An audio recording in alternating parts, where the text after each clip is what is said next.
السلام عليكم ورحمة الله وبركاته. اللهم لا علم لنا إلا ما علمتنا إنك أنت العليم الحكيم. مع حضراتكم دكتورة آية القاضي، أهلا بكم. النهاردة هنتكلم عن دواء مشهور جدا في حماية القلب والشرايين، وهو البلافيكس أقراص. هنعرف مع بعض إيه هو وبيشتغل إزاي، إمتى يستخدم، أهم النصائح والتحذيرات، ويلا بينا. البلافيكس أقراص، ودي العلبة اللي قدام حضراتكم دي بتحتوي على مادة الكلوبيدوجريل. ده دواء مضاد لتجلط الدم، يعني بيمنع الصفائح الدموية من الالتصاق بعضها البعض وتكوين الجلطات. بيستخدم للحماية من الجلطات القلبية، السكتات الدماغية، خصوصا طبعا بعد تركيب دعامات القلب أو عند وجود أمراض الشرايين التاجية. ازاي بيشتغل؟ هو بيمنع تنشيط الصفائح الدموية ومنعها من التصاق بعضها البعض، واللي بتقوم بالحكاية دي المادة الفعالة بتاعته، وهي الكلوبيدوجريل. وده بيقلل من خطر تكون الجلطات داخل الشرايين، وده مهم جدا للحفاظ على تدفق الدم للأعضاء الحيوية، ومهم جدا للمرضى اللي عندهم أمراض القلب أو تاريخ طبعا من الجلطات. هو بيقلل من الحكاية دي وممكن يمنعها أصلا، قادر على كده. تمام. الدواء ده بيستخدم أقراص يومية بالفم عادية، زي العلبة اللي قدام حضراتكم دي.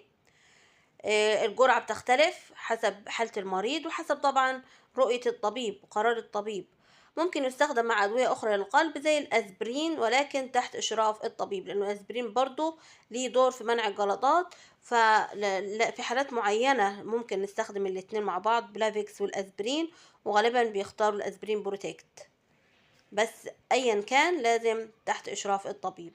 مهم جدا الالتزام بالجرعة اليومية وعدم التوقف عن الدواء إلا بعد استشارة الطبيب أيضا. تمام. إيه التحذيرات؟ تمام.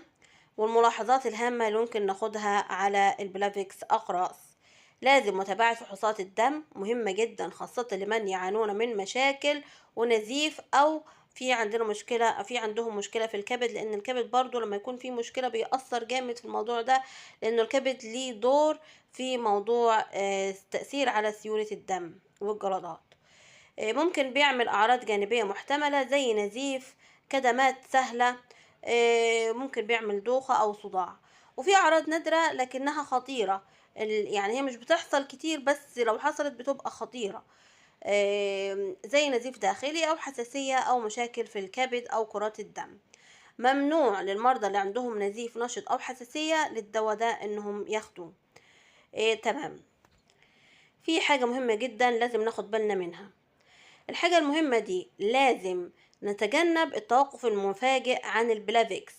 ليه؟ لتقليل خطر تكون التجلطات. مش تكون بتستخدمه وفجأة تبطل، لا، ده بيبقى التوقف المفاجئ، ده بيبقى غلط جدا. لو نسيت جرعة خدها فورا أول ما تفتكر، لكن ما تضعفش الجرعة لتعويض الفائتة منها. يعني مثلا مفروض كنت تاخد جرعة نسيتها، ما تاخدش في المرة اللي وراها حبيتين مع بعض، لا، لما تفتكر خد اللي فاتك وما تاخدش اتنين مع بعض، بنية او ان في دماغك انك انت بتاخد الحالية وبتعوض اللي نسيتها، لا، ده غلط. البلافيكس أقراص بيبقى له استخدامات خاصة بعد تركيب الدعامات القلبية، للوقاية طبعا من انسداد الشرايين. بيستخدم برضو المرضى اللي عندهم تاريخ من جلطات القلب أو الدماغ. أحيانا يستخدم مع أدوية أخرى لضمان حماية القلب والشرايين. برضو هنتكلم عن التشنجات أو أعراض جانبية نادرة ممكن يحصل نتيجة استخدام البلافيكس أقراص، بس طبعا دي حالات نادرة جدا جدا جدا وغالبا مش بتحصل، بس احنا لازم نقولها للعلم والمعرفة فقط. نادرا انه ممكن يسبب اعراض عصبية زي صداع شديد او دوخة. في حالات نادرة جدا برضو ممكن يسبب نزيف داخلي. علشان كده لازم المريض بيكون تحت مراقبة طبية دقيقة، لان انت مش ضامن انك انت ما تكونش من ضمن الحالات النادرة دي، فانت لازم ما تستخدموش غير تحت إشراف الطبيب.